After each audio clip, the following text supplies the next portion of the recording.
How Long Gone is here. I'm Jason. That's Chris, recording live, uncut, from Glendale.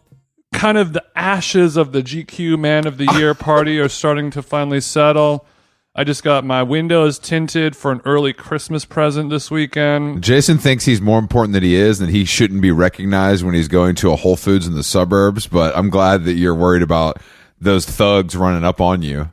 It has nothing to do with thuggery. It was literally like on Friday when I was not feeling super well after drinking a lot. And yeah, like we got so drunk at the after party for that we got in a fight over something very funny. I guess we could, but so you're saying so you're saying at over 40, you and your wife to be got into a fight due to alcohol consumption. You don't say. That is correct. This is when I go back to the fact that cocaine is just necessary. You know what I mean? It would have straightened us right out. That's what I'm saying. Sometimes you need RIP takeoff. You need a straightener. All right, to take off. Yeah, I mean, cocaine is literally the hand that reaches into the bog of quicksand as it's about to take you and pulls you right back out. It says, "Come on back in, brother." It says you can come drive on back home. in, brother. We should start a restaurant, You brother. can drive home. It's no problem. Yeah, you can totally drive. I feel totally fine. I feel totally fine. The valet is right. It's right here. One eye open. Yeah, I'll mark that we should tell that story later. But no, like the next day, she was just like, I'll get your windows tinted for one of your Christmas presents. And I'm like, all right, sounds cool. And then I hit up Vic, our driver, and he's like, this is not bad. Yeah, Vic. There's a few. If I need to buy an unlicensed 9mm, I need to get the windows tinted, or I need to get something, just a general threat kind of handled. I feel like Vic could do that. He's not going to hurt anyone. No, but I feel like he's got some guys that could kind of talk to you sternly. Yeah. No body shots, no bruises. No phones, put a mask on or whatever. Put on your shiesty. Yeah.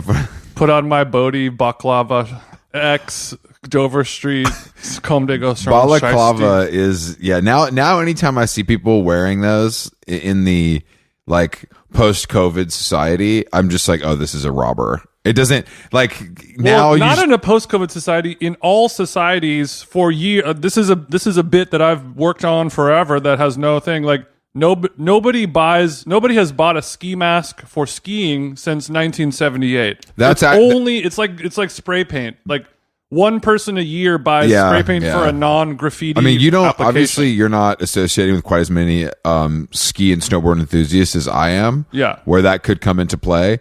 No, I follow a lot of snowfluencers on Instagram, and I see a lot of hats. I see a lot of goggles, but I don't see a lot of full-faced covered ski masks. You would mix the Volcom flat brim beanie with the Gucci goggles and be all set for the mountain.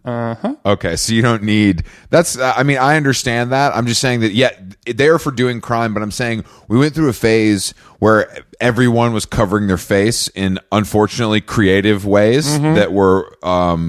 I just want to say this now. If you you like that rebellious spirit, though. No, I think all the people that made creative masks their personalities, I bet they tried to forget about it, but I am never going to let you forget how corny you were. Well, I agree. I think that when people wear the balaclava, just the Nike balaclava on the head, and they have sauce to it, then it's cool and it looks good. But when you have the honky guy who's got the fucking stars and bars, Punisher skull, like what's that called? The gator. The gator. Like the gator is just like a racist balaclava. There's nothing more white than wearing like the camo gator to go into the fucking 7-Eleven, keeping it upright below your eyes. It's just all the non-racist members of Special Teams Forces, Blue SEALs, those don't Navy exist. SEALs, those don't exist. But SEAL Team 6, Green Berets, when they first started wearing those Gators, which I don't love that name because it's spelled with a D, isn't it? Or a T? No, I think it's GAITER. You know what I mean? I think. At one point, they're like, we need this gator because we're about to infiltrate an ISIS stronghold and we mustn't be identified. And it was just a plain one. Maybe it'll have your unit number on there. But then all these racist fuckers This is what happens. Sometimes get a Baltimore Orioles gator and fuck it all up for everyone. Sometimes people steal the swag and don't use it for good, Jason. How about this one? The balaclava, the Nike balaclava, we call it the Bobby Schmurder over here, but that's fine. How about this? What if it was involving a more millennial forward color? A peach, a canary yellow. Okay, so you want to take. All right, so you want to. I think the fact that it's just like all black. Yeah, you want to go Audrey Gelman on these hoes and give it a wing style makeover. I don't know. I mean, there's a lot of colors out there, and when you see, damn, bro, that's crazy. You're right. There are a lot of colors out there, bro. You're such a fucking criminals. Often like to wear criminals and people that work on stage productions. You have to sort of wear your all black. So we allow our crew on How Long Gone Tour to wear whatever color they feels like expresses their personality. The fuck we do. You better show me stage blacks or you take a walk. Them black 501s better be tailored too, bro. I don't want to see you as some little. I don't see not you the little faded ones either. Yeah, no, new shit, crispy new shit. No vintage over here. Yeah, so get it. I mean, just a nice cream. You know, a nice eggshell. Well, I think the problem is with that, because it's so close to your nasty mouth, it could... Some staining could happen. I think black is the most, you know what I mean? I might get some of my June Shine, Rosemary, Meyer Lemon around the mouth hole. I know that you could get, you could get some of your... A little bit of that Polynesian sauce. Yeah, when you spill kombucha on your Nike Gator, it is not, that smell is not coming out. Well, I guess we're going home now. You got it. God damn it, babe! I've been waiting all week to go to Home Depot, and now you spilled your fucking... Babe says, "Well, you brought an extra, didn't you?" Yeah, you got to buy. I told you should always bring it. If you start introducing those colors, you're gonna have to sell them in 3-packs, which could cut into your margins. Oh damn! Well, let's get Calvin on the horn. Yeah, for sure. Well, yeah, we did. We had a big week of events and activations. I'm feeling like a shell of myself, and I didn't even drink. So I can only imagine how bad your ass is feeling, Jason. I feel about as good as me. Just, all the stuff about me, my age, my height, my weight, my overall nutrition and physical level. Throw 11 vodka sodas on. No, is it vodka or tequila? Throw 7 vodka sodas and 5 tequila sodas on there. Shake well. So I feel like you're shaking that. Your insides are all mucked up. That's for sure. But I think that the GQ Man of the Year party was something to behold, and I think that my major takeaway from the event is the insane mix of celebrities from all different disciplines and walks of life coming together at the beautiful Ian Schrager designed West Hollywood edition to celebrate Brendan Fraser and an F1 guy and Zoe Kravitz, who is a woman, and don't forget about Pusha T. Well, Pusha T just won Big Fit of the Night. He wasn't a Man of the Year. Yeah. But I don't want to get you confused with some of the awards. But he was being celebrated that night, though. He was being celebrated. And let's not forget, friend of the show, the Kid Laroi. Honestly, he was the coolest person there. I went from being a Kid Laroi, not whatever the opposite of a sympathizer is. Yeah.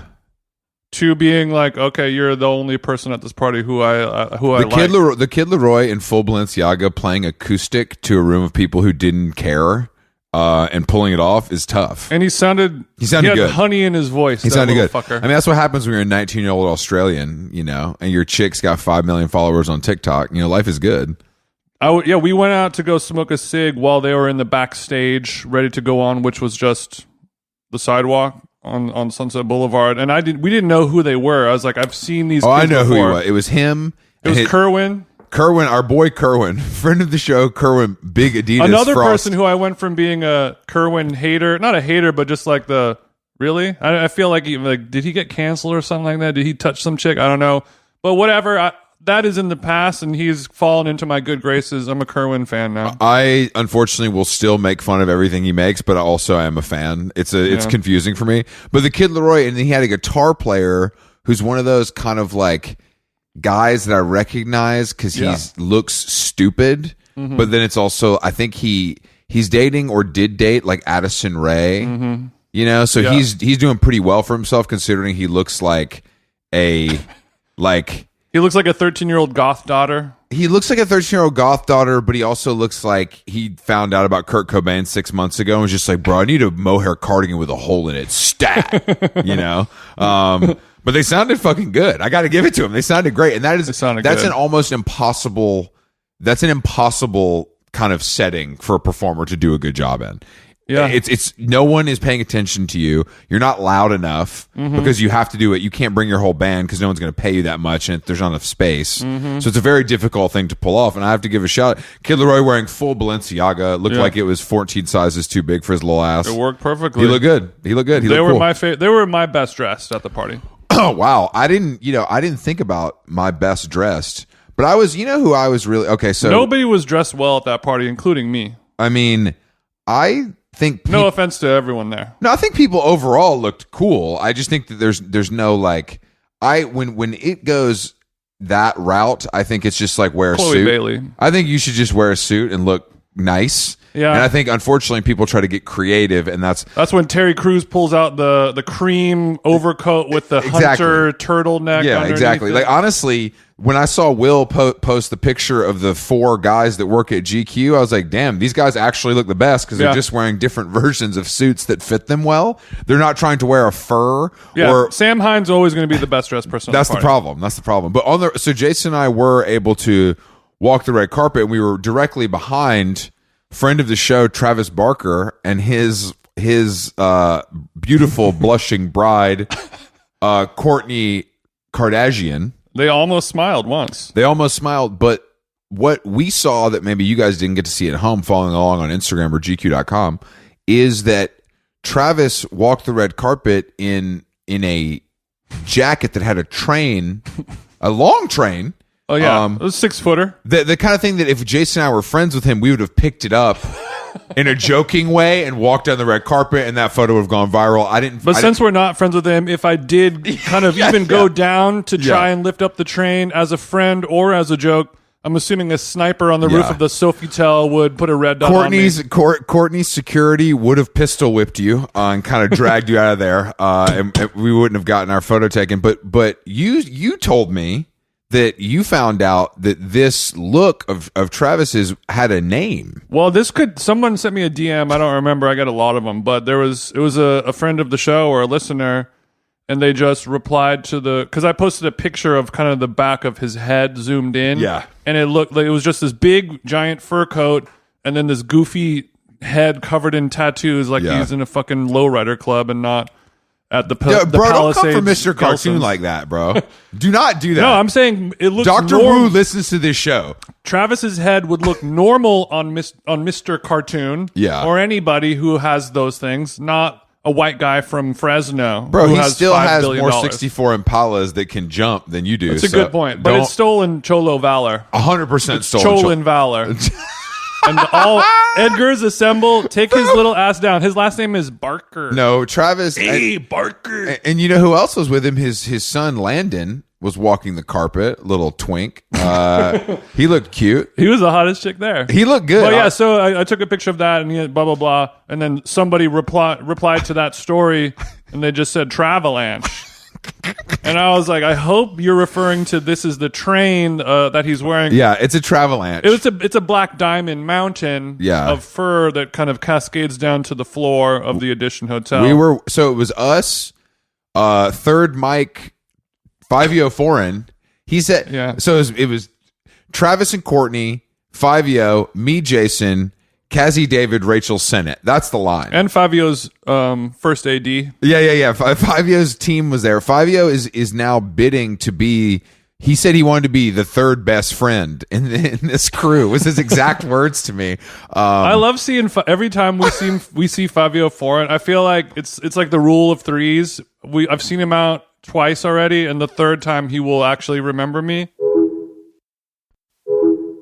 Well, I think it's the kind of thing where the publicist whispers to him, and he's like, "Oh, hell yeah, these are my favorite white boys." You know. And shout out to his publicist. Shout out to the whole team over there for keeping us. You're the best, but it's a very Veep style move. 100% Veep where style. Fabio kind of walks around Dallas barbecue and the PR in the ear.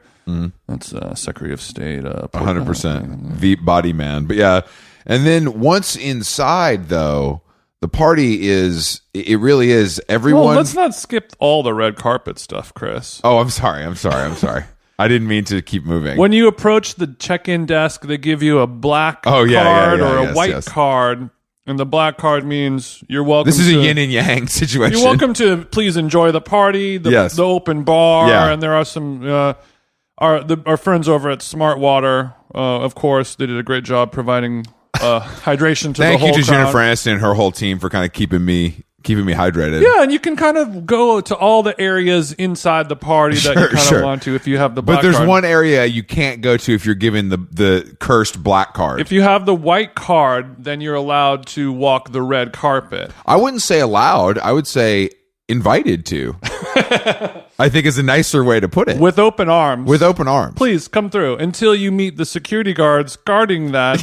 Yes. And then it's a little less lenient, perhaps. Yeah. So they did not love the idea of a +1. Mm-hmm. I don't know who over there at the GQ Corporation, who over there at Conde, fumbled this bag and only failed, or I guess they failed to give you the white card, and they failed to have your name pre-printed out. Of all the people, paper. as the person who orchestrated our invite to this party. Oh, it's sweet irony. And it is classic sweet irony.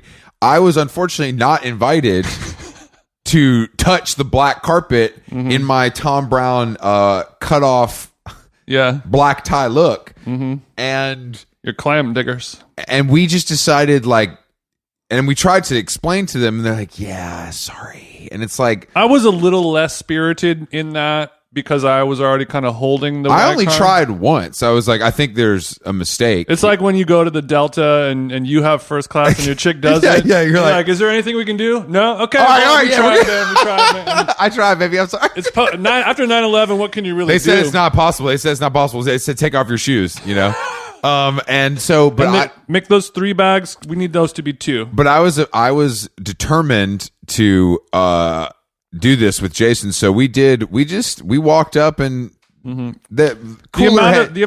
cooler heads prevailed. The amount of times that we had to say that Chris said that we're partners and we have to walk. Bro, we do this together. What do you mean? We had to walk the red carpet together because we're partners. Yeah, the best part was that these guys are just like, dude, I don't know who either of you fucking idiots are. It's just no sweat off my back. Honestly, I'm surprised that any of you are even talking to me right the now. vibe was definitely like, I don't want to hear you explain this because I don't care. Just go. It's too, because the thing is that I think that it would have, there was a big line in the emails leading up to the event about no publicists, no, you can't, you're +1, you're whoever you bring. Fabio said, what? You can't bring he showed up with 6 guys. He doesn't care. But it's like you can't bring your publicist because I think that the vibe at these events sometimes can be celebrities and publicists on their phones. Which obviously isn't the best vibe. Yeah, we want people to mix and mingle and make a new friend. It's like, hey, here's 11 women that Hassan Minaj and James Blake can have sex with. Yeah. And you'll introduce each other, and it's a whole nice little thing. Hassan Minaj, unfortunately, worst dressed. One of. Yeah, he was kind of looking like a nutcracker, but he was not the only, but one of the few people that I spoke with and dapped him up because his last special was. Yeah, and he's a nice, he's like a nice, talented, normal person. He also, I feel like he came there alone. I think he did come there alone, yeah. Which is a power move. Yeah, he's obviously probably a Lyft Pink member. Of course, yeah. You get some free upgrades. He saved plenty that night. But the mix of celebrity from I look over and it's Trippie Redd, Polo G, and Moneybag Yo, and they all have camera guys and they're just smoking blunts with sunglasses on. Yeah. And then it's Pierce Brosnan, his 2 gay sons, Brendan Fraser, and Maggie Rogers watching. I'm like, this is a lot of mixture. I think that's kind of the fun of it. I agree. It was honestly staggering the amount of high, just all over the place. And then it's I'm talking to Jesse from the neighborhood and he introduces me to some guy. I'm like, who the fuck is this guy wearing this little suit with his little mustache? And yesterday I click on his name. I'm like, oh, it's John C. Reilly's son. Really? That is nothing makes it more Hollywood than me meeting 5 guys who I don't know. And being like, oh, that's Jack Nicholson's grandson. That's John C. Reilly's son. It's that. It's funny because, and also it'll happen as we get older, and there's some, obviously not you because you have your finger on the pulse of the entertainment biz, but like my partner and I, we're walking around and they'll be like, Carolyn will be like, who the fuck is that? I'm like, that's Charlie Puth. And she's like, they wanted me to like style him sometime. What does he do? I'm like, honestly, I don't even know what he does. I think he makes music, but like, he's one of the most famous people in the world. Yeah, he's famous for... And he would just walk by you and be like, I don't know. He's only famous for doing more gay baiting than we do, but he also does make and write music that is popular. But then the twink from Abbott Elementary walks by and she'll be like, oh my God. I didn't This really guy have who has any... 7,000 followers? I didn't really have any oh my gods, personally. No, oh my... Well, let's see. I mean, we had... The amount of former guests... Not even Bo Burnham? Not Bo Burnham. He's very nice, though. He's very nice. He's nice. Yeah, Bo Burnham showed up with Phoebe, platonic, of course. Of course. But I don't know. Yeah, I'm trying to think if there was any. You know, my heroes are a little different than maybe. Yeah, you were hoping to see a few more members of the American military force there. Exactly. I'm like first responders. You know what? When you guys get to board first, I stand up and fucking clap. Good to see you guys, and let me get you a free drink. That's who I think the man of the year is. U.S. Marines. So you're telling me that this man of the year is some actor? Okay, not on my watch, boy. That guy's never seen any live ammo. Okay, none. So, Carolyn, she met Terry Crews, and she let me know that she was taller than him. Yeah, of course. But it's not, of course. I mean, I've tangled with Terry in the Equinox bathroom before. And he almost comes up to my waist, but when you see him on TV, he looks like fucking Arnold Schwarzenegger. Terry Crews is clearly wider than he is long. True. You know, wider with a D and a T. Yeah. Got him. My apologies in advance. Yeah, I mean, Alex was weirdly into the Pusha T thing, and I was like, who likes Pusha T that much? And I guess it's just a Clips holdover, which I can kind of relate to. I mean, Pusha T, he's a great rapper, very talented, of course, but there's nothing about, like, if I see Pusha T hanging out, it's just like... He's too available. He's just a guy wearing sunglasses and standing around. And he's too available. You don't get the vibe that if you go up and be like, what's up, Pusha T, how you doing? He's not going to be entertaining. No, I think he might be a pro. I think that's part of the reason that he's succeeded in this world. You know, I think it's like he gets all these invites because he's like cool and normal. He was wearing Tom Brown. I think I was wearing Tom Brown. I don't want to say better. No, well, what happened was he was wearing a great, let's put it in car terms. Okay. A nice, drive it off the lot, S500, Mercedes-Benz, great car, looks awesome. Yeah.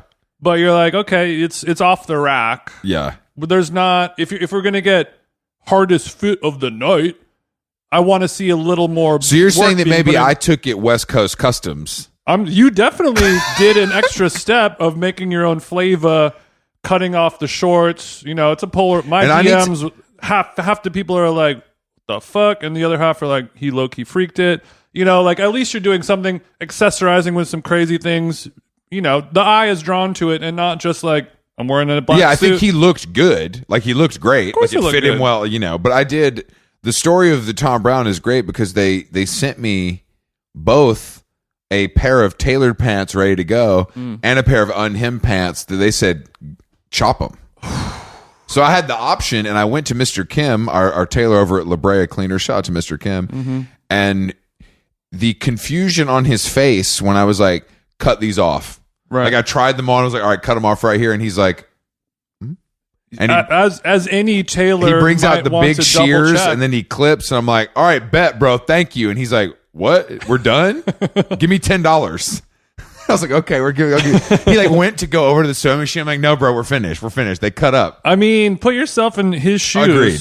But I feel like if you're a tailor in Hollywood for 30 years, you've probably seen Wilder. I've seen it all. But yeah, I mean, I think that the stuff I have to do to Angeline's clothing just to I can't have it fit. Do you know what I'm able to do with latex now after all this experience? But yeah, Mr. Kim has to keep sewing in size 2 tags on the size 14. Yeah, I mean, it was a fun party, and I think we got there's a lot of guests. There's a lot of former How Long Gone guests in the building. Oh yeah, writers, editors. Maggie. I mean, excuse me. Phoebe and Rachel and Jeremy, Fivio. I mean, I'm trying to think. I feel What's his name? The guy from GQ who write all the stories. Oh, Dan Riley. Dan was my favorite guy to talk to. He Dan's was so the goat. awesome. I forgot what his name was. Dan's the goat, and the fact that it was great. Well, because Dan is actually the guy who writes the big like profiles on these celebrities. That's it. Well, I introduced him to Carolyn, and I was talking to Dan. I was like, "Oh, what's up?" Because we had never met in person, and she's bopping around like, "There go that bitch. That's that motherfucker from here. Oh my god, I love them." I'm like, "Oh, this is Dan, a regular white guy," and she's like, "Okay," and I was like, "He's the guy that GQ calls when it's time to write the big shit." Yeah, when it's time to get deep with the F1 driver. And Dan goes, "Yeah, that's true. That's me." And she's like, "Okay." He's like, "Yeah, Sam Hine can wear his little Bodie suits and stuff, but I have to get in there. I'm going toe to toe with McGregor on mental stuff. It's different." But the biggest thing, Alex and I were standing there, and we were like directly across from the power table of Kourtney Kardashian, Travis Barker, Megan Fox, Machine Gun Kelly. And we just didn't talk for like a full 2 minutes. And I was like, these people, I don't think these people even know each other. Like Megan Fox doesn't speak. I watched for a full 2 minutes. They're just flowers that are put in. Where Travis into Barker a and bouquet. MGK are like, bro, man, like they're talking because they just make music together. Those two chicks are not talking to each other. They're not talking to anybody. They're just trying to make sure their faces look as good as possible in case someone takes a picture. And I kind of respect it. I mean, I guess I respect the hard work and determination, but it's all for what? Megan Fox doesn't look like Megan Fox. Like Megan Fox literally looks like an OnlyFans chick you see at Starbucks. She looked like any number of just explore page. Yeah, she's an explore page hottie now. Hottie, She's turned into an explore page hottie. But what happened? Is that with plastic surgery where you alter your face so much that you just become a blank? Well, that's the problem with the plastic surgery is that everybody starts to look the same, And at one point, I mean, Megan Fox is not my flavor by any means, but at one point, she's like a smoldering fucking hot actress, and now everybody is trying to look the same. If you get the fillers and the lips and the eye, it's just like it's you come out. She comes out of the womb, a perfect sculpture. Yes, and then you pay somebody millions of dollars to turn this sculpture back into a block of wood. Or it makes no sense. Go from an ice sculpture of a fucking like flying bald eagle and like you turn it into a cube. She literally looks like a chick I would see making too many changes to a smoothie at Erewhon. That's literally what she looks like. I'm so sorry. Yeah, I really hate to do this, but chia, I'm allergic. But yeah, it was. But you got lit up. I got lit up. Well, I was in the bathroom. Speaking of Pierce Brosnan's unfortunate spawn, one of them was wearing like head to toe like leather chrome hearts. Yeah, and the other one was wearing like a velvet blazer or something like that. I don't know. But I was in the restroom at the lovely West Hollywood Edition Hotel. Shout out to Shreg. And they kind of bust in. Like I'm in there washing my hands and like gathering myself for a moment of solace before you need a second before you go shoot your shot. I'm a Virgo, and I need rest you and really wanted to restoration. ask Trippie to pass you the blunt, but you needed to kind of make eye contact with Jason and talk to him and kind of get yourself amped up. Make sure Trippie's ready. Make sure you're ready with the 5D and the ring light because and I'm drying my hands, and the two sons walk in, and they are ecstatic because they smoked some of the weed with Trippie. Oh! And one of them was peeing in the urinal, the one with all the chrome heart shit, and the other one was in the mirror, and they were each of them were talking to themselves. This is what happens, bro. You got to amp yourself up. This is it's like main character teen whatever shit going on, but it was like one of the most bizarre situations I've ever been in. And if I was, 19 years old, it would be normal for me. But the kid that was peeing, he I don't know, something involving his zipper or something like that. But he sort of had to like pull his pants down in order to use the urinal. His look didn't allow, unsheathing his little dong or whatever. So he starts kind of rapping to himself about how he has so much chrome on that he can't pull his pants up because his chrome Are you trousers. saying rapping? Are you saying he's flowing over a beat in his own head, or you're saying he's just speaking out loud? Okay, you know, like that emoji where it's like the guy who's kind of like doing the shrug, like one eye, like the bro face, like the kind of like stereotypical bro selfie face, like kind of thing. It was like that, but they're all talking to themselves. Kind of like when you see like a white rapper guy like who hangs out at 7-Eleven, just like, oh, you know what I'm saying? Oh, I got sure. too much swag on me. And That's like, a no very one's New York. listening. That's a very New York thing, like under the breath rapping, just walking down the street. Now, just like, damn, I'm really getting this motherfucking fit off, dog. Okay, okay. So it was doing that, and then the other guy was looking at himself in the mirror and sort of narrating how crazy his life is because he just smoked weed. And then they just basically said that same sentence in different ways of like, I just smoked weed with Trippie Redd. And it would be like, yeah, I just smoked gas with Trippie. You know what I'm saying? and these are And rich. then, I just got zooted in a motherfucker with Trippie. So these are I'm off the Zaza with Trippie. Then they just did it 20 times. So these are rich 20-year-old British children. Yeah, that look they go like, to Harvard Westlake that have cheekbones that are truly truly angular, and their night was made not because they I don't know, had fun or maybe fucked a model or anything. It was because they had smoked weed with a guy who makes Warped Tour rap. Yes, yes, they smoked weed with the guy who's being currently laughed by a Lil Uzi. To be fair, I mean, that would have made your night too, probably. You just wouldn't have had bars about it, and we would have talked about it on this podcast instead. Yes. I would not. I would have too much pride and something to not do that in public. But the weirdest thing that I saw was the one that was not peeing. He was looking at himself in the mirror. And you know when people, often young women who are taking selfies in the mirror, they'll grab their shoe and lift it up like behind like that and show it in the mirror so we can see a shoe as well as the fit in the photo, which is a normal thing to do. Yeah. When you're taking a selfie, you want to be like, all right, here's my outfit in the bathroom mirror selfie. Maybe I'll put a leg up on the sink so you can see the shoe game. Maybe I'll lift it back behind me. You got to see the Jordans my NBA player got me. Yes. So he was doing that move. He was grabbing his shoe and lifting it up to look at it in the mirror. Hell no. There was no camera. There was no selfie. There was no video. He was posing alone, talking to himself about how he just smoked weed and just doing different poses. So, and I'm standing there next to him, 1 foot away, looking at me like, "What the fly?" Do they try to interact with TJ at all, or are these guys just in their zone? I 1,000%. They probably just assumed I was a bathroom attendant. Like they're waiting for me to hand them a paper towel to dry their hands. You got mints or like? I don't play this Dyson shit, bro. I just smoke loud. I just smoke loud with Trippie, bro. You got any jupe in there? I'm smelling a little funny. You know what I'm saying? God damn it. So that was an eye-opening experience to see somebody act like when they see a mirror, their brain goes into that mode. I'm watching myself on a TV, and I have to be like, "Ooh, I'm hitting my shots, I'm hitting my poses, I'm hitting my angles." motherfucking marks." That is odd. Oh. It's odd, but it's also not surprising anyway. I think the odd part is that you're so detached from reality that doing that in a public space is not a second thought. Like there's no governor to stop you. They've never felt embarrassment before. Yeah, no, well, how could you? You're hot and rich. There's nothing embarrassing. Yeah. When you're hot and rich, there's nothing you can do.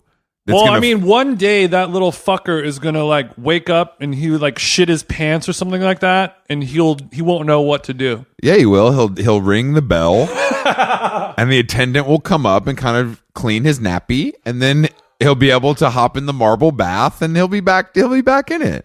He'll put on his Margiela robe and kind of be like, "Is the granola ready?" Because I'm gassed the fuck up.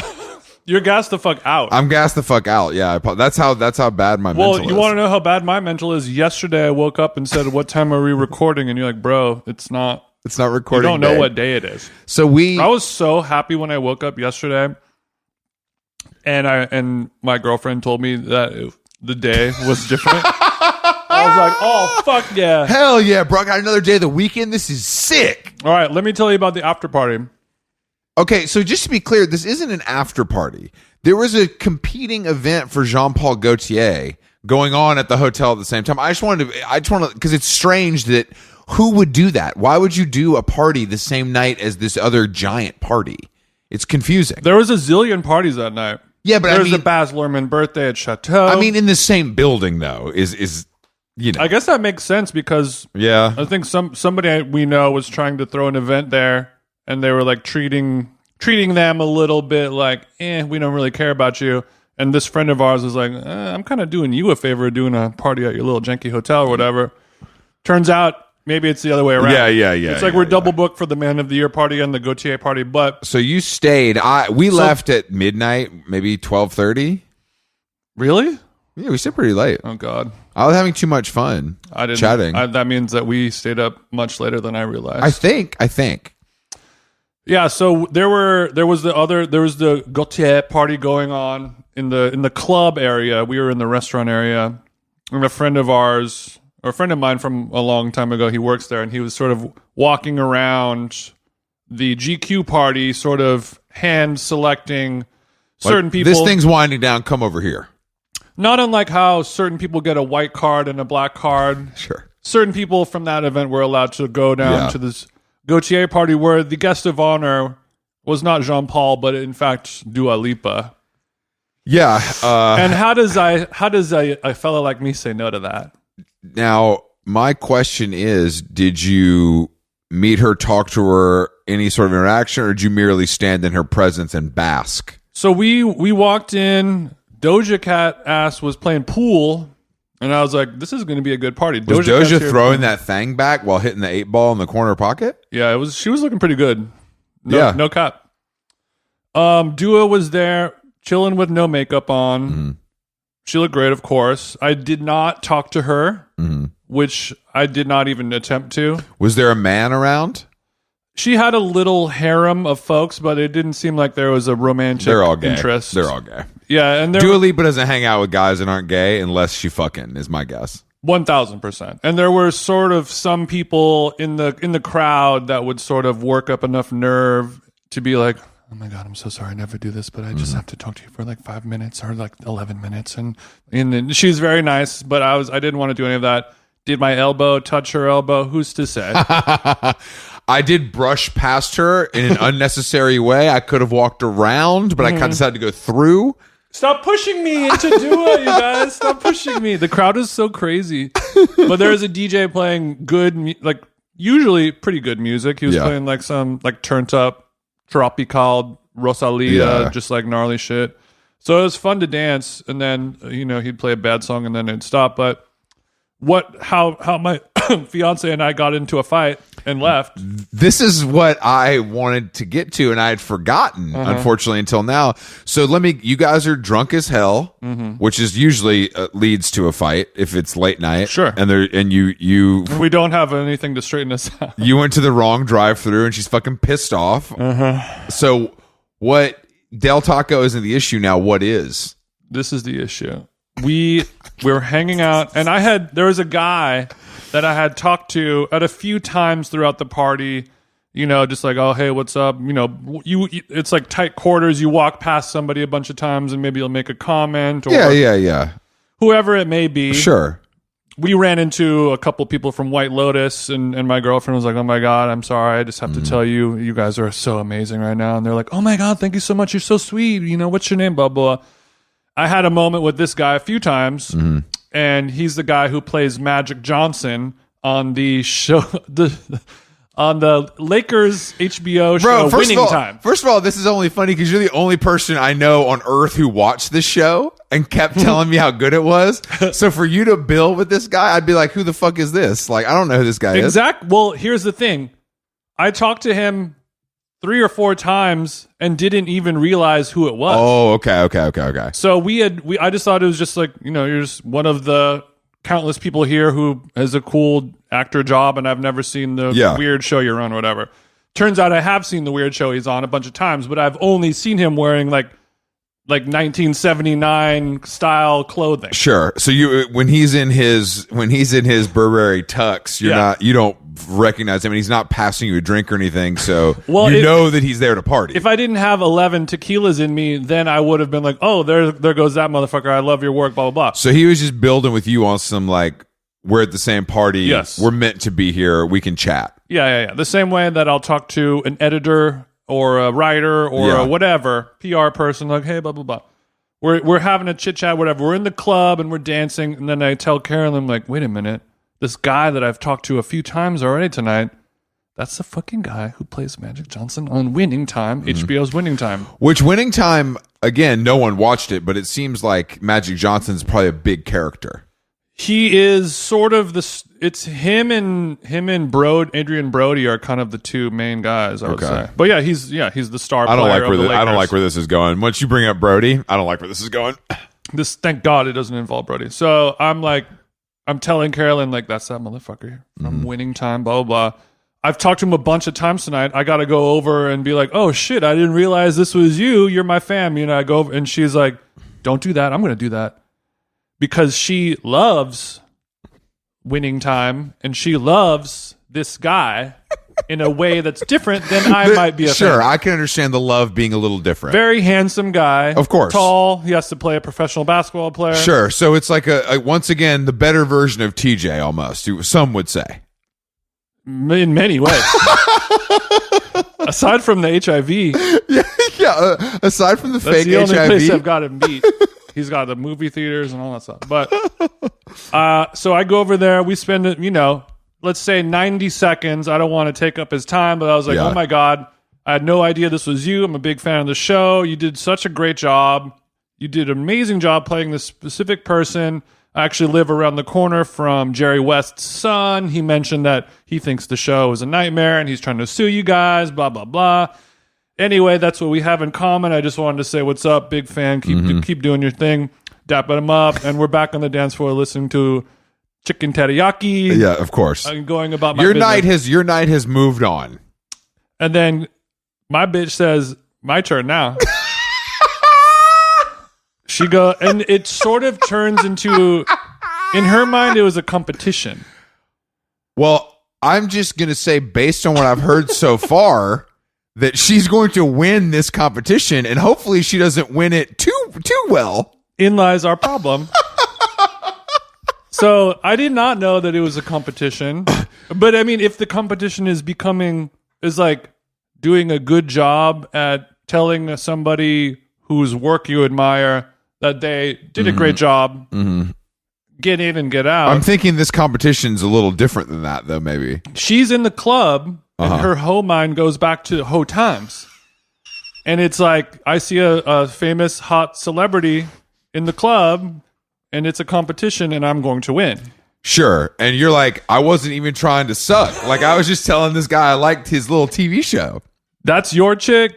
I'm not trying to side bus. I'm not going to homie hop with you. This is all platonic, whatever. So sure. She goes and does her thing. I'm dancing around for a couple minutes, and I look back, and she is talking to him like, you could tell that this is gone a different way than maybe you would hope to. She has a different look in her eye. Sure. And she's got that dog in her. She has the dog in her, and he might say a joke that's not that funny, and she's throwing her head back. The tequila's hitting. There's a hug happening. Let me get my hug. Their arms are sort of interlocked behind each other's backs at this point. He's got the low backhand. His hands are nice and big too, so he's got the whole thing. And I'm looking at him. I didn't go over there and be like, "What the fuck, bitch?" Sure. But I let it finish, and I was like, what's going on over here? You guys are getting pretty close and blah, blah, blah. And, it wasn't a real actual fight. Sure. But it was a kind of like we're not really trying to, is this really happening? Is this I'm not in competition with you to try to fuck the guy who plays Magic Johnson.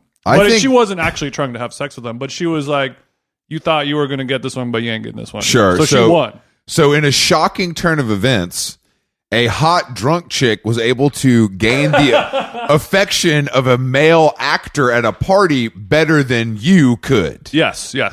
And that's breaking news. That's something that I wouldn't have expected to see. I hope all of our listeners are sitting down. In the year of our Lord. He was more into her than me.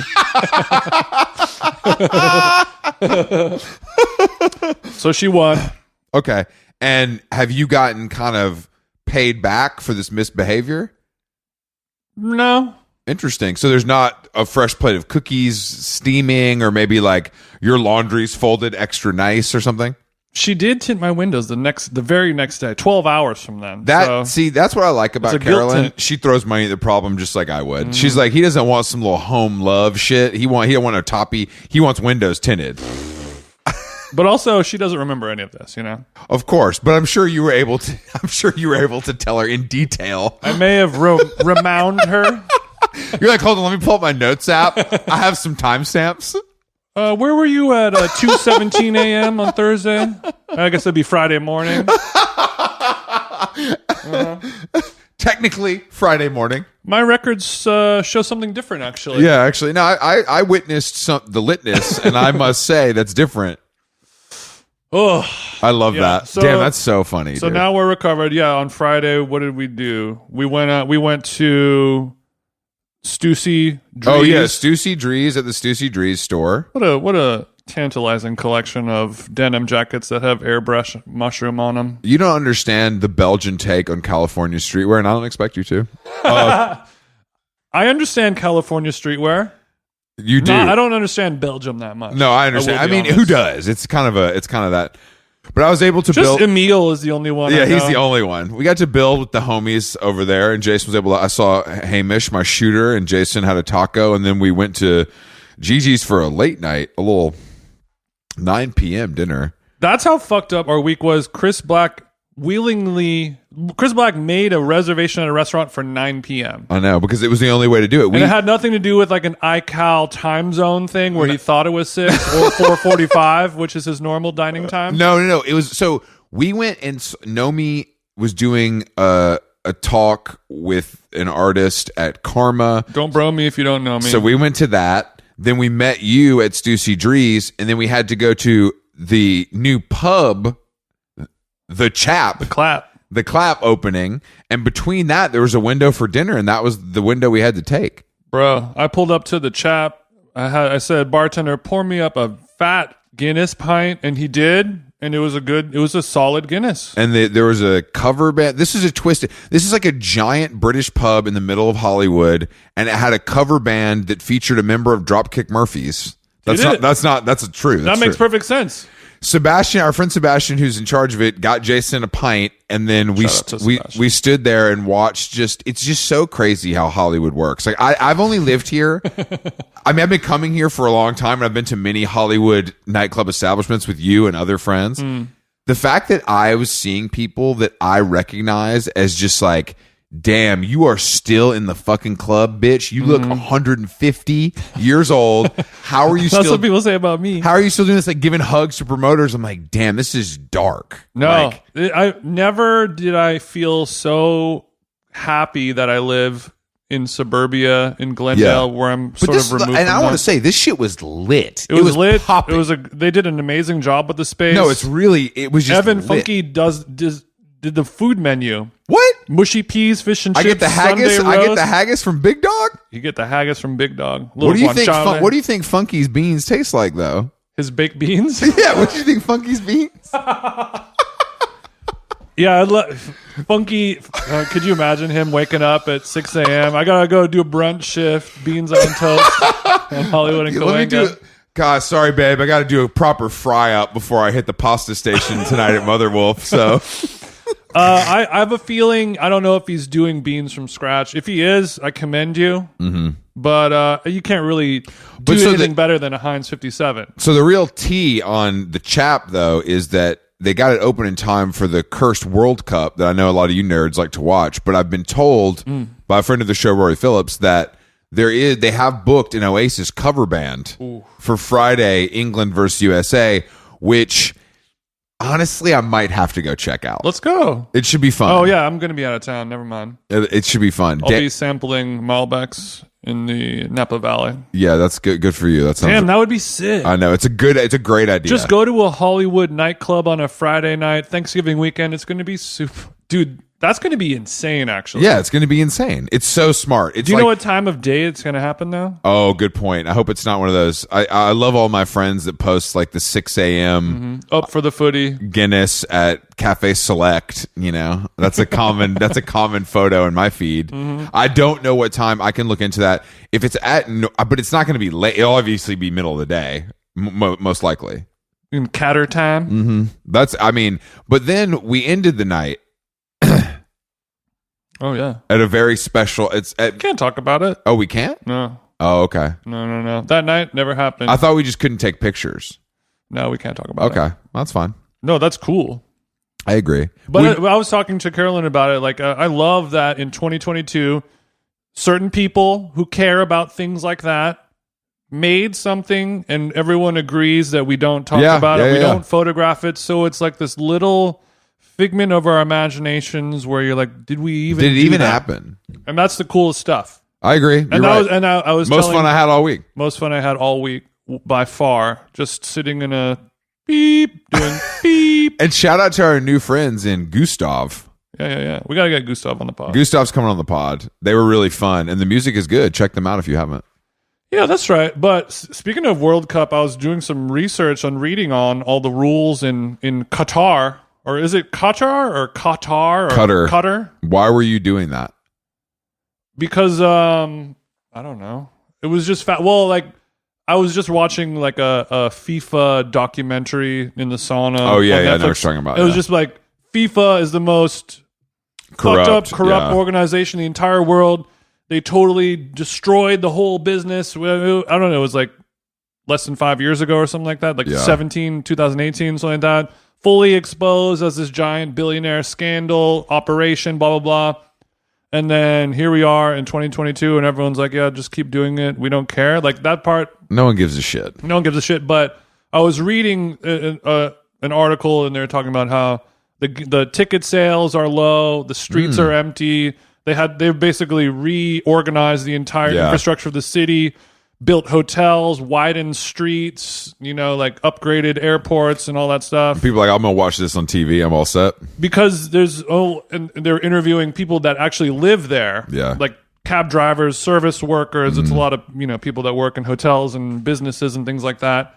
And everyone who like lives in the city as a service worker or whatever, they're like, nobody goes outside because it's not worth it. Because there's so many rules, so many restrictions. It's literally if I get married and I go on my honeymoon in Qatar, I can't hold hands with my wife in public, or I'll go to jail. Well, and that's and that's just one petal on the flower. It's very hot there too, so maybe they don't go outside because they like the AC. It's very hot there, and They have outdoor air conditioning. Yeah, that's sick. Which is I guess is pretty sick. But if you spit on, it's similar to Singapore in some of those ways. We're gonna cane your ass if you spit on the concrete. Yeah, and we're not even talking about any. You can't be gay, you can't be trans, you can't be anything. And soccer, they'll whoop your ass and go to jail. Football traditionally is, people are getting kind of rowdy and maybe doing things that the government over there wouldn't approve of. So people are just like, you're not allowed to drink there. It's like I'm all set. I mean, obviously, it's the way they got the World Cup is they wrote a giant corrupt check, of course, and everybody knows that. But if it's not well attended, that's going to look bad. Well, that's the only thing that people can do to protest this, because they love. I mean, like every professional sports organization, NASCAR, NFL, they're all corrupt. They're all fucked up. They're all in the take, but we don't mind it because we love and require sports, or else we'll all kill each other and burn this world down. Football is the most popular sport in the world. So we need something like this, but there's no point. I mean, everyone will say yes to a check, but you have to have a line at some point. Well, this is just going to... We all have a line. Oh, yeah. You know what I mean? They don't. They have to, though. They knew this was going to be bad. They knew this. I mean, but also, at what point does FIFA need more money? It's Well, just I don't think it's a pissing competition between 7 elites, right? I don't think it's FIFA. I think it's the personal. Like, I don't think FIFA, the organization, is getting these checks cut the way that maybe some of the independent members of the board of directors are maybe getting. Well, I mean, it's trickled down and laundered throughout, myriad organizations. No, of course, yeah. If you don't have a shell company, you're broke. That's the off. Bro, off I top. got 12 shells. Off top, no. I got a dozen. I'm not talking about your graffiti writer Arterix. I'm talking about real shells. I got all bro. the flavors, baby. I got my offshore orange windbreaker. Offshore orange, that's the new color. But at a certain point, it's just like this is football. We need 100,000 people in a stadium sculling beers and screaming and going crazy. And they're like, okay, let's find the one place in the entire world where you cannot do any of that, and let's do that there. No, you're right. What's the fucking point? I mean, even get a fat check from any other country. I think what people are doing. Well, Jacob, my friend Jacob, that was here that we worked together. He's going to Brazil during the World Cup because it's going to be so lit and so fun. And he's like, no one needs to go. Like, right. You don't even need to go there because you can like watch it in a stadium with 50,000 people and get twisted in the country. You don't have to. It's so big that you don't need to go. So you could watch from home. Yeah. You could work from home and watch from home. Yeah. Interesting. Yeah. You can go get your Airbnb in Mexico City and kind of, do your little nomad thing. We watched the Super Bowl in Mexico City last year, remember? Oh, that is the most anti-American bullshit I've ever heard you say on this podcast. It was at the Four Seasons. That doesn't make it any better. I know it's not that nice. It's just American property, though. I felt like I was on U.S. soil, like an embassy. Like when you cross over customs in Canada and you're in Let the me US. get a cheeseburger, hot dog, French fry. Like, I'm sorry, sir. We only have guacamole here. No, they did a selection of American items for us white devils. I'm sure those mini hot dogs were delish. All the white people adaptations that they created were truly awful. So fucking bad. Like, bro, this is the Four Seasons, though. But yeah, I like that people are protesting and not going to it, but I think that I like people. That's such a good idea. Just go to Brazil where they love soccer. Yeah, it's like going to be lit. The big stadium in Qatar, where they have the final match, 80,000 seat stadium. They're going to play 7 matches in it, and after World Cup is done, they tear the whole thing down. They built an 80,000 person stadium. I have to say, I love that.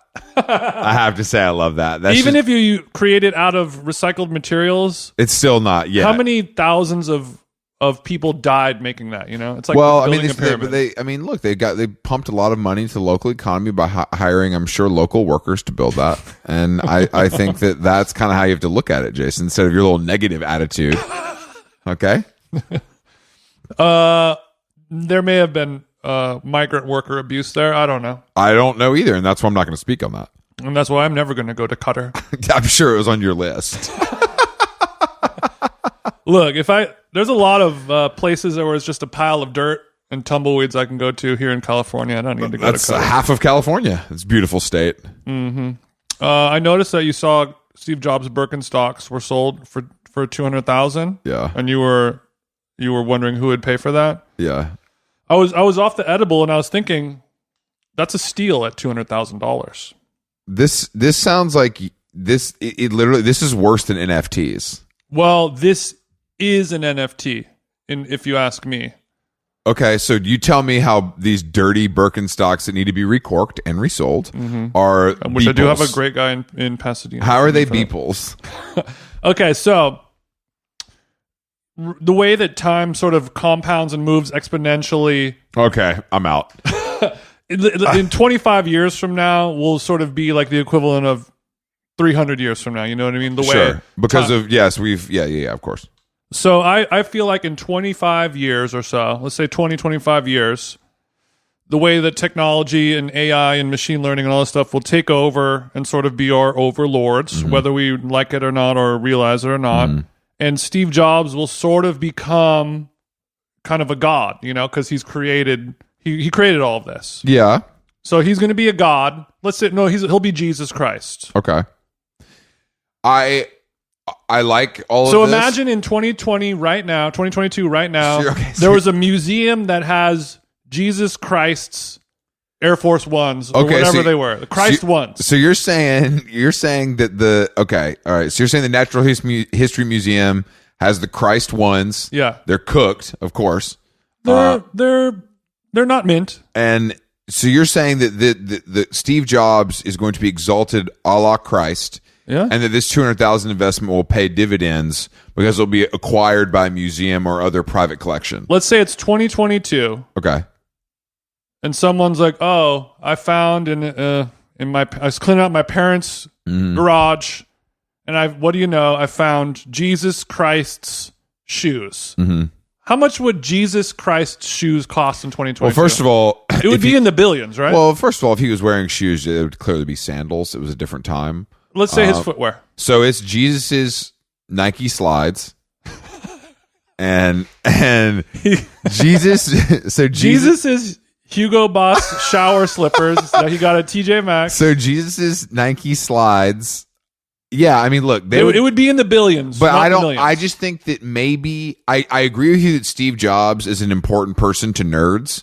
I don't think he is going to have quite the same touch as Jesus Christ. Just because there's not like a Bible element, to the whole thing. So I think we got to take the price down just a little bit. Well, brother, I'm holding right now an iPhone 14 Pro. This is pissing on and shitting on a Bible. I agree. The Bible sucks compared to an iPhone, no question. So what I'm saying in 25 years with the exponential time growth, blah blah blah. The Bible will be nothing to anyone. Religion won't matter anymore, and Steve Jobs will be Jesus. That is not true. Do not do that. Steve Jobs will not be the God because there's Jesus Christ, there's Allah. Every religion has but he will be what? He will be the Courtney or the Courtney of like if Kris Jenner is God. Okay. Kim is God. Okay, Kim is God. Courtney is Jesus. Chloe's Allah. No, Courtney's more of just one of the disciples. Oh, damn. Bro. No offense to Chloe. Okay. Well, but I think that So I'm just saying $200,000. Yeah, look, I think that the investment is in 25 sound. years that'll be worth $1 trillion. No, they won't. There will be an auction of those shoes in 20 years. In 25 years, $1 billion won't be that much money. I don't know what you think you know about kind of finances and stuff because that's not really your strong point. Like that's not really your thing. So maybe I would like to talk to an inflation expert about this stuff instead of you. Well, the inflation experts, you can go back in time and see and predict like, well, this is how much growth has happened here, but sort of the way that you're going on gut. No, I'm not going on gut, but like there's science and data for like the exponential growth of like computer processing is like a big example that people like to use of like, well, if from 1960 to 1980 we grew this much, and then it just goes boom, boom, and then once we're in the zone now where it's taking straight up vertical leaps into off the grid territory, and I think money will not be that crazy, but like the processing power and speed of money in general will be insane, I think you're probably right. I also think that buying another man's used shoes is just kind of not some shit I'm into, and I'll find another way to make money. Okay. What if Liam Gallagher's Sambas game worn on Wembley if I'm a billionaire and I'm spending 200 racks on Steve Jobs shoes, that's the equivalent of buying a Hailey Bieber smoothie. No, but it's too simp. It's too simp to buy another man's shoes. So it's the shoes specifically. No, it's any. I'm not buying like I would have some memorabilia from bands and famous people that you like, probably. Yeah, but I don't. But the shoes. No, it's not even the shoe. It's like this is. I bought a lot of notable people's underwear and socks. I know that like you're a big sock guy. No, I find it. I think it's more like I don't think that the intentions weren't pure. This was purchased strictly to flip, and I don't like that. That's what I don't like about it. You hate a flipper? I hate flippers. No offense, Tim, but like I just don't like. So this is nothing more than a common streetwear flip. This is literally a grailed move, and I'm not here for it. Like I think if you truly love someone and something, and you want a piece of ephemera or an artifact to remind you of them, or because it makes you feel good, and you want to have that in your house, by all means. Okay, so I think that you appreciate a wise business investment, but not when it comes to personal effects and ephemera? Is that where the line is drawn? I think this feels. It just feels. I mean, of course, buying a famous person, but like, you know, like somebody has Elton John's like sequin Dodger uniform that's encased in glass. That's Elton John. Like that motherfucker did something. Steve Jobs is like a nerd who made some phones. Like I don't care about that. I use it. I'm appreciative of him. Elton John made some songs that are good. Steve Jobs. If I get to choose, one could argue Steve Jobs has accomplished more and will leave a greater. Oh, he's definitely. Oh yeah, all that. But for my money, bro, I'm buying Elton's jockstrap. You know what I mean? Before I'm buying Steve Jobs Birks. I mean, it's odd for you to not put the money first, but I like that. I just don't find. I just can't fetishize businessmen versus artists. I think it's very strange. I know people consider Steve Jobs to be an artist, and I think he's a genius who revolutionized our modern society, no question. But like, I think your signed copy of the CAA Powerhouse book would lead me to believe otherwise, Chris. But I'm not gonna like wrap my dick in Steve's Issey Miyake turtleneck and jerk off. Like I don't care that much. Look, you do it once, you get it clean, and then you flip them on grilled. I just don't. These are the rules. I don't know. I just don't find it. I don't know. I just think it's like where do we draw the line? And also, there's a history of that with musicians, obviously with like music memorabilia and like guitar. You know, the whole thing. If we start doing this, like it's like, oh, I have Elon Musk's fingernail clippings. I'm going to put them on eBay. I guess that's not my point. My point is more like it's an interesting and exciting time that we live in right now where we have the money, we have the technology, and we have the resources and the brain power that somebody is going to be like, there's a good chance that Steve Jobs or any of these people are going to be a famous person or whatever. And we can, like, somebody probably owned, you know, if you believe in Jesus, which I don't, but if somebody believed in Jesus and they're like, there go Jesus Christ, he just died, they're going to put him on the cross, they took his shoes off and his rollies on the ground. I'm going to low-key snatch that real quick and hold it. Damn, bro, I got Jesus' chain. It's crazy. There was some point where somebody was in possession of Jesus Christ's personal items, but the technology wasn't there and the know-how and the whatever wasn't there to preserve them for centuries or millennia. But you realize how unimportant this is. Like, this is not an art. What I'm saying is this isn't an artifact that, like, the reason someone would pay. It's not now. That's why it's a good investment now. It's not ever. When people are like, when people buy a guitar or like a game used helmet or ball, it's because it was like involved, like, this Stratocaster wrote this song. Right, this was Mickey Mantle's 500th home Steve run Jobs ball. went to Blue Bottle and these fucking flip flops to get. What if these were the Birkenstocks that Steve Jobs died in, trying to pick his last piece of fruit off of a tree? I guess maybe, but price going up. So you're saying there needs to be an action. Or I need to know that this motherfucker was in the lab, like, putting, like, with the tweezers, making the first iPod. Well, I was okay. I think also the fact that like anyone, like, he owned thousands of possessions, but nobody cares about those. It's like this was Steve Jobs' last pair of toothpicks or his whatever it is. But the Birkenstocks that somebody owns for years or decades, it becomes a part of a body. And also, suck on this one. In 25 years, our DNA capturing technology, science and biology will be able to extract some Steve Jobs micro DNA 3.0912 from the grains of this Birkenstock sole or whatever, Jurassic Park leather style. footbed. The footbed, the cork, whatever it is, Jurassic Park style, forever embalmed in his weird fruitarian cancer sweat. They pull it out. Elon is reproducing an army of Steve Jobses. I see. They begin eating their young, and we have to put them down. But this is a future that I hopefully am dead for. You won't be dead in 25. I might be. We will. We will be. Like, I haven't done that much damage. I've done a lot of course correction, but I would like to die before someone is recreating Steve Jobs. It's a fun idea on paper. I mean, I agree with you. Hopefully we never have to see any of this. It's a fun idea for someone. Steve Jobs' Birkenstocks will, of course, then become an NFT 3.9Q or whatever. So I was listening on the way here to Gary Vee on Tim Dillon, and Gary Vee was like, I do believe that there are NFT artists that are going to be collected like Pollock, like Basquiat, like Warhol. Beeple. He literally he named a handful of NFT artists that I have never heard of and claiming that there's only a few, most of it's trash, but there's a few that are going to be looked at like these legends of our time. There's a few. This one guy who made Steve Aoki look like a Pokemon, where he drew it on his iPad. And then he was talking about his line of NFTs as well. So it felt promotional, but I just... Oh, that doesn't sound very Gary Vee. I know, it's crazy. He thinks that the NFTs that he sells himself are in the member... No, he doesn't know. He was just saying that he was saying that he believes that this is NFTs and crypto and Web3 is the same thing as like when the internet came. Mm-hmm. And there were deniers and people weren't ready for it, and whatever.